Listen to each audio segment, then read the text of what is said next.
Hey there, Internet Drifters. It's Izanami-kun, and we are back in the RimWorld reality show thing. Looking for the next conversation that we can ooh and ah and what the f at. Sorry, WTF at. Anyway, so last time was kind of a lull. We didn't have that many oohs and ahs to go with, but we're really building some character arcs here because, well, Sam and Solek are together first and foremost. Sam I peg as the more independent type. She's self-sufficient, but she wants love too, and everybody seems to like her because she's just so darn likable. We've got Solek over here, who is the, well, he's the God's gift a little bit. He knows he's attractive. I don't know what was his background. He's done a little bit of stuff. Okay, so he's been places and he's lived in some harsh places. So he feels like he knows how to make Sam happy because they have similar backgrounds, sort of. Like hers is more killing than survival, but she did learn how to survive in the wilderness too. So there's a little bit of common ground there. But he's also a little, I don't know, sexist, I guess, in that he seems to think that she needs to wear makeup and also seems to need her to know that he's got her back physically if a mugger shows up. That's been one of the more prevalent things that they've conversed about. Then we have Michael, who is Sam's father, oddly enough younger than Sam is, because he apparently is sort of a weird deadbeat dad sort of type. Maybe he had an illness. His background is very, I don't know, it's not very interesting. It's story writer and builder, so I'm not really sure what skill he was able to teach Sam in the wild. I guess more construction than anything. She probably ended up learning a lot from him not being capable of doing anything. Or maybe there was a third person in that area that took over a lot of the teaching aspects. But one way or the other, Michael's still trying to find who the hell he is. He's not even 30 yet, so I don't know. He's kind of the odd man out. But he's got this weird fatherly relationship with Sam where they talk about elders and town folk stuff. I don't know. It's really weird. I don't really get it.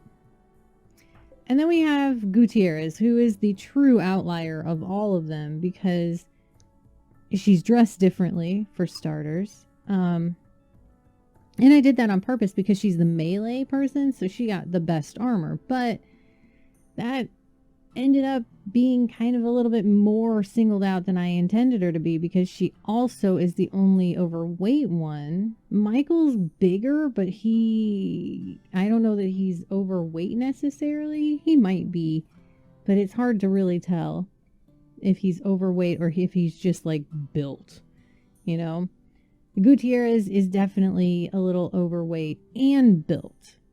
So she's got that against her. But she also doesn't really do a lot of things that need to be done. So she doesn't really end up being around the rest of the group much. She's doing mostly mining. She won't carry stuff. She won't, help move any of this stuff away. She can't really cook. She can't build. She can't plant. She's just a miner and also a slaughterer. So, hacky slash. That's what she does. And Michael has tried to woo her several times, but I think maybe the age difference is kind of bothering her a little bit because she's 30-something. She's 38. She's a good decade older than he is. So, it's a little a little weird. She might feel a little bit like she's cradle robbing in a sense, you know. Or maybe she's just not interested in him as a person, regardless of his age. That part's really unclear. What is very clear, though, is that Solik knows that Gutierrez is into him because she has tried to say a few things, and Solik is not really discouraging her. He's just also not giving in to it. So there's this weird love triangle between Sam, Solik, and Gutierrez, but also a weird triangle between Solik, Gutierrez, and Michael. I wouldn't call the second one a love triangle, but there's something not quite right going on here. I wish that Michael hadn't been Sam's father. I wish I had caught that before starting this series, before letting them do their thing, but here we are, and I guess we're just gonna have to see where they take it from here. Sam woke up and immediately got to work. She's not doing any eating, which is kind of strange. I would have thought... I mean, usually they wake up and they go straight for the food. Oh, but who are you talking to? What? Is he not sleeping? He's just resting. You're just sitting there in bed. Get the fuck up, you lazy bastard. Anyway, so what are they talking deeply about? Masculinity.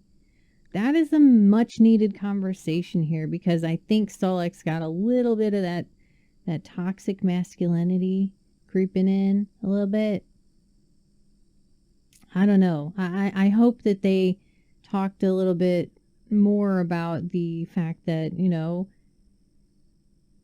his preconceived ideas of what being a male is supposed to be and what being a female is supposed to be may not really be in line with realistic goals for them as people. Especially here. Like, makeup's not going to be easy to come by around here.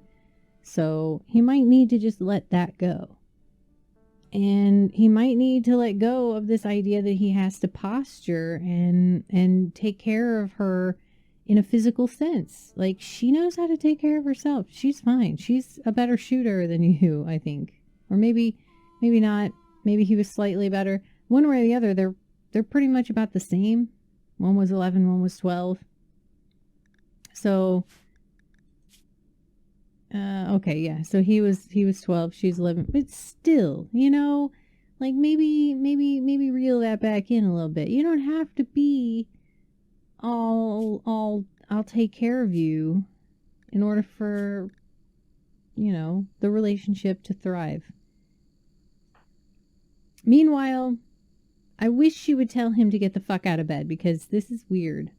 Why are y'all talking while these other people are sleeping about this deep-ass conversation about masculinity while he's just pretending to sleep, just not willing to get out of bed? It's a little weird. There we go. That's the ticket. I guess he doesn't need food right now either.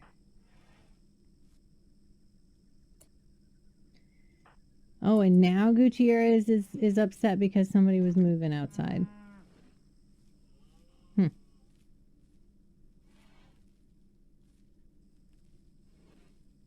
And she's all the way rested now, too. Get up. Wow, these people. Oh, what you talking about? Joked about computer games. I wish I could make you a computer. I wish I could. I mean, it doesn't make a lot of sense that I can't make them a computer to play video games and stuff on. But I can't. I can't. I can make all sorts of wonderful, amazing things later on down the line. Like I can make... How do I... whatever. I can do geothermal power. I can make plenty of guns. That's not a big deal though. But I can make crypto sleep caskets. And then eventually I can make a starship. However, making a computer seems to be impossible. So unfortunately, this is one of those things that is just never going to happen while you're here until you can get back to your glitter world where I assume you came from. Sam made a comment about cute animals to Solik. So if you saw the last video, and it might be on here still, the last video, yep, there it is. Michael, after Solik had talked to Sam and kind of pissed her off a little bit about that makeup thing, Michael tried to be all fatherly and be like, hey, maybe don't talk about makeup, because, you know, he shared a word about makeup. Maybe don't talk about makeup with girls. That's not what they like to hear. They don't want you telling them what they need to do with their face. And then he started talking about cute animals, made a comment about cute animals, which I take to mean that he was like, hey, if you want to talk to them about something, talk to them about cute animals. So this moment where Sam is talking about cute animals to Solik, and there was never any comment between Michael and Sam about cute animals. I think Sam is just sort of like, yeah, I like cute animals, like kind of proving Michael's whole comment, like, this is what you need to talk about. This is what the girls like. Talk about that. So, and then after Sam did a little bit of cooking, she chatted about computer games with Solik. I really wish I could give you some computer games, but it's just not going to happen. So the computer games went from Gutierrez to Sam and now to Solik. They're all really wanting that computer game action, but it's just, you know, all I got's horseshoes and chess. Maybe someday we'll get more, but it's not going to be computer games. I can guarantee you that. Sam made a comment about pumpkins to Solik. Now, I don't know if you can tell down here, but these are pumpkins. So I'm wondering if she's excited about the pumpkins coming in, you know, like a month. It's going to take them a while to really grow and fruit and everything, but I wonder if she's excited. Or maybe she's just curious, like, I wonder what those pumpkins will be like. She is the cook, you know, so she has probably tasted a variety of things, but I don't know that she's had pumpkin. It might be a little different for her. So maybe she's curious about how that's going to turn out. I'm curious about how it'll turn out. It doesn't really matter. I mean, there's the nutritional value is pretty much the same no matter what, but hey, maybe it matters to them. You don't know. Solik proposed marriage to Sam. Sam agreed and now they're engaged. Let's put this into context. This series started on the 1st of April, May. They have been together for 9 days. All right. Even if you extend that to, okay, well, technically in this game, there's only 4 months in a year. Each season's only 15 days, which makes every year only 60 days. And our year is 364. So obviously, like, if we were to extrapolate that and make that realistic wise, it's let's just round it out and say that it's 4 times the amount, right? 36 divided by 6 would be 6. So 6 times. 6 times the amount. So 6 times 9 is something.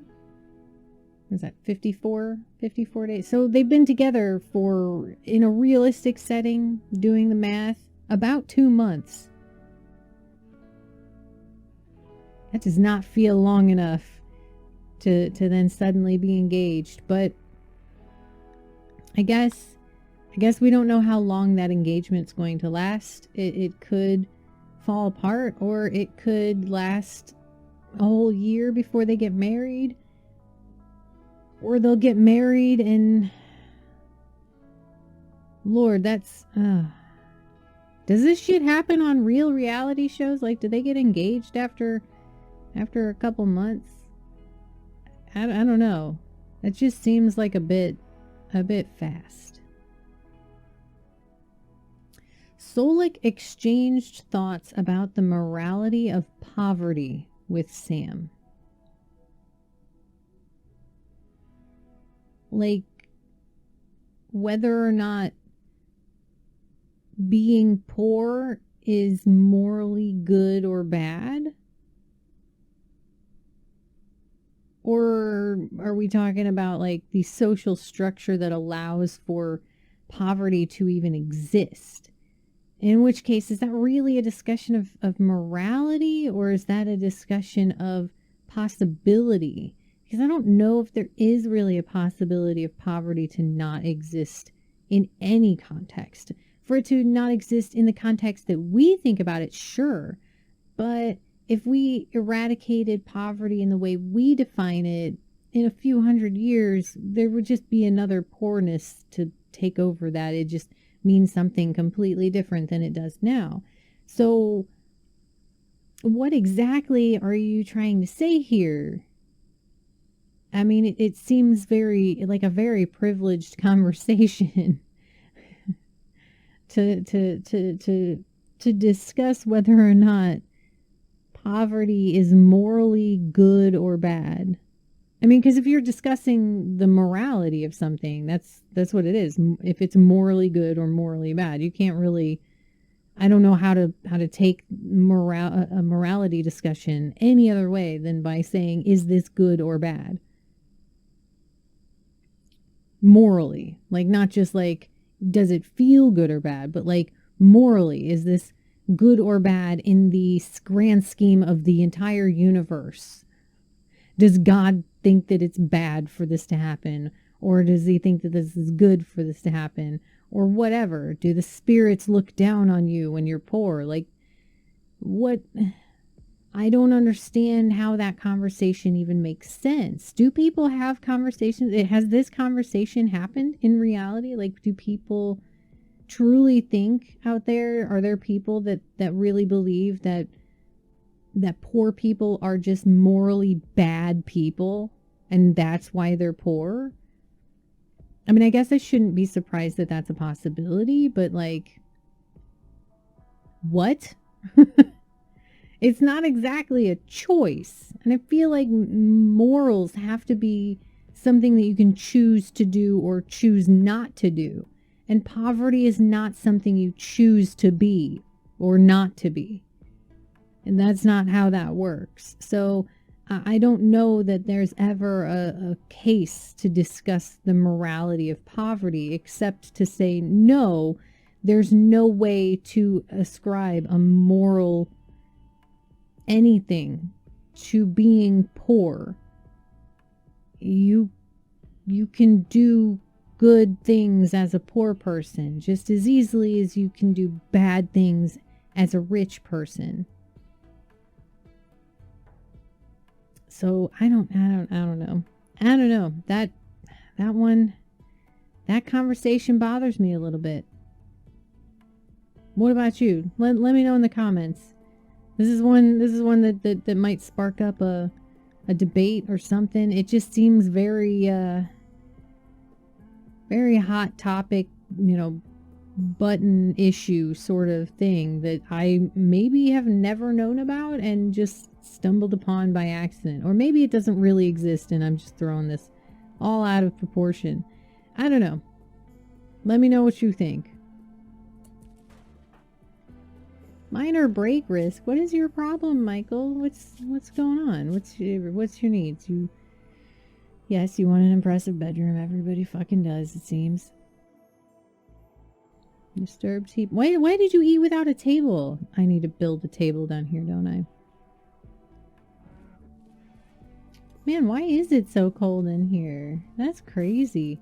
Outside it's 75 degrees. In here it's 62. I guess it's because part of it's underneath a small mountain area thing. But still, that's pretty extreme. So now Solek and Sam exchanged ideas about life goals. They are having a lot of deep conversations, some of which are necessary, some of which are kind of weird. This one is actually quite normal, and I guess it must have turned out well because I don't see any negatives going on. They must have similar life goals, or at least be able to support each other's life goals and not feel like they conflict with their own, I suppose. I guess they're really into each other if they're talking about their life goals, though. That's kind of big. Oh shit, I missed it. Solek told a joke about practicing with bombs to Michael. They've been talking a lot about practicing with various weaponry. So this actually makes a lot of sense that he would joke about it because, you know, they've been in all seriousness talking about practicing with spears and with shotguns. And there was some other stuff too. And now suddenly he's like, yeah, let's practice with bombs. Because that's something that we need to practice with too, right? Haha. Jab, jab, nudge, nudge. And Michael chatted about board games with Solek. Which we don't really, I mean, all we have is chess. But I guess maybe he's feeling a lot like, you know, this is gonna be my son. This is my son here. He's gonna be in my family. My daughter's in love with this guy, so I guess I should bond with him too. Because that was a thing between Michael and Sam, was that they were playing chess. I think last episode, maybe episode before that, and that's sort of their bonding, their way of bonding. And now he's chatting about board games with Solek, and they just got engaged, so it's sort of like Michael is opening his arms and accepting Solek into their family, despite the fact that he's kind of a dick, a little bit of a douchebag. Everybody's kind of looking at it like, well, you know, those are just some rough edges that maybe we can smooth. Maybe he just needs a little bit of time to kind of grasp the idea of what it's like to be in a real relationship. Because for all we know, he may have never had a real relationship before. I don't know. He could have also been married. We don't know that either. Sam talked about entertainment with Michael. That is a very broad conversation, and I have no idea what they could possibly be talking about. They could be talking about anything. Anything. Maybe they could be talking about the general aspect of a lack of diversity in entertainment on this planet. Because there really isn't a whole lot. Sorry, guys. And then, of course, Michael goes to play horseshoes. That sounds about right. It sounds about right. And in passing, Sam said a word about breakfast cereal to Michael. Talking again about breakfast cereal, there was something that, it was after Sam tried to say something about loving to Michael, basically saying something about sex to Michael. Michael had said something about breakfast cereal to kind of diffuse that, to be like, I don't want to think about that, but, you know, let's talk about breakfast cereal because you're still my little girl. And now here she is talking about breakfast cereal with him. I wonder if that's now kind of like an inside joke to be like, yeah, I'm really talking about sex because it's funny. I don't know. In my head, that's what's going on. Maybe I'm a terrible person. In passing, Gutierrez talked about sweating with Sam. Now, I'm going to read that as in Gutierrez was talking about sweating in Sam's general direction as they were passing, and not that she was talking about getting sweaty with Sam. Because it doesn't really fit the character vibe that Gutierrez has really been putting off thus far. I mean, maybe if this was episode 1, we might go in that direction, but she's made it pretty fucking clear that she liked Solek, and I really don't see her switching to Sam all of a sudden. But man, they can make a conversation about anything, can't they? They're talking about sweating. Jeez.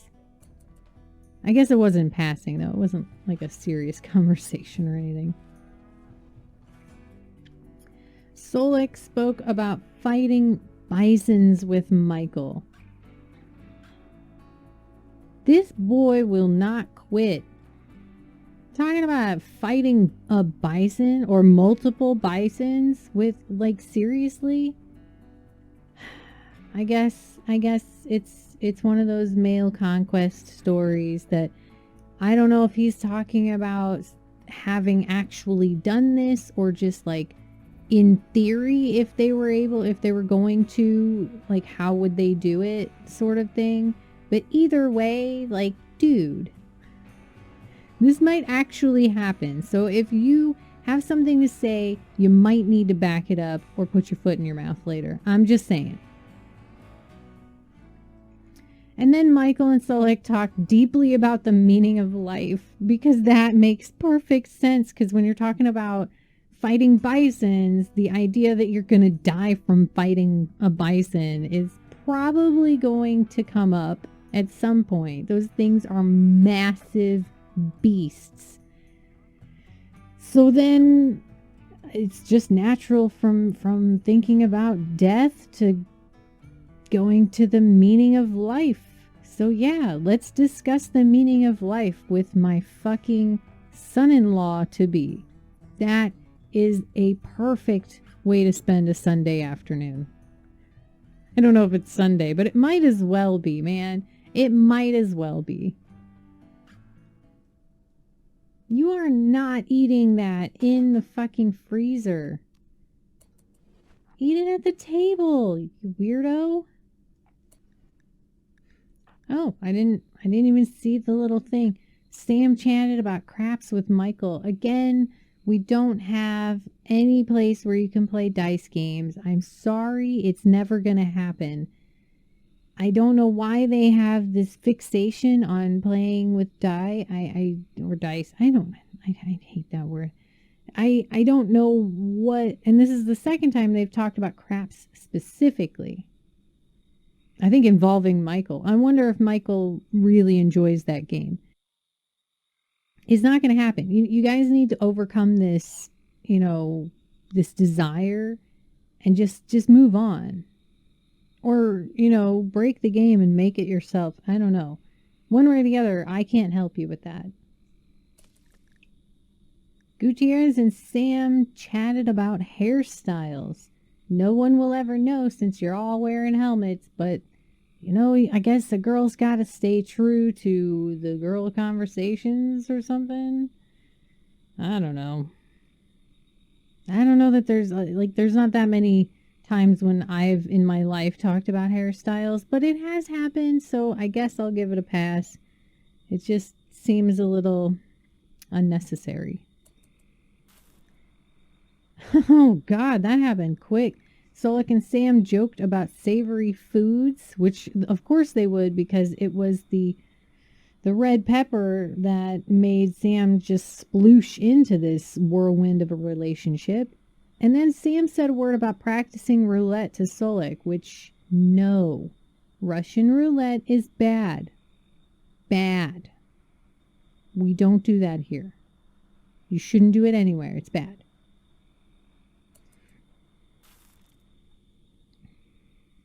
And now they're all asleep.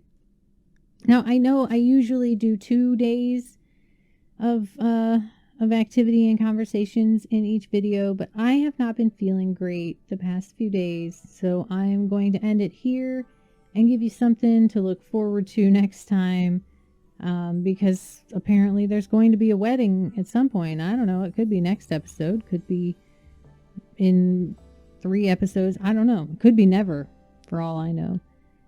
So also, if the audio sucked, I'm sorry. I'm trying out a new microphone and I think it's better, but this is the first video I've recorded with it, so we'll see how it works out. And if it doesn't work out, then I can just switch back to the old one. And also in future videos for the next month and a half to 2 months-ish, I'm going to be steering away from games that use my left hand. I'll bring that up in the next few videos just to make sure, you know. But I am recovering from a minor injury to my left hand, and I will not be able to use that for the foreseeable future. So bear in mind anything that I was going on, like the Minecraft on Monday and the Ancestors, that's the name of the game. I was playing Ancestors on Friday. I'm probably not going to be doing that for a little while my hand heals, and we'll see if it's worth coming back to later. I'm sure the RimWorld one will be, because there's still so much to do in that village.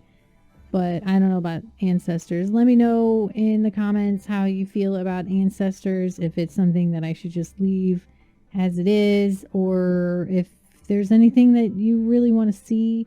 Like, I did get a couple kills in stabby stabs. That's really the biggest draw of Ancestors for me, is the stabby stabs. So the whole game is pretty much just wash, rinse, repeat of what I've already done, but there's still some interesting things I haven't actually experienced in the game in the series yet. So let me know what you feel about that, and I guess we'll be ending it here. Like if you liked the video, subscribe if you haven't already, check me out on Patreon, check out my website izanamikun.com, and I'll see you guys when you drift into the next video.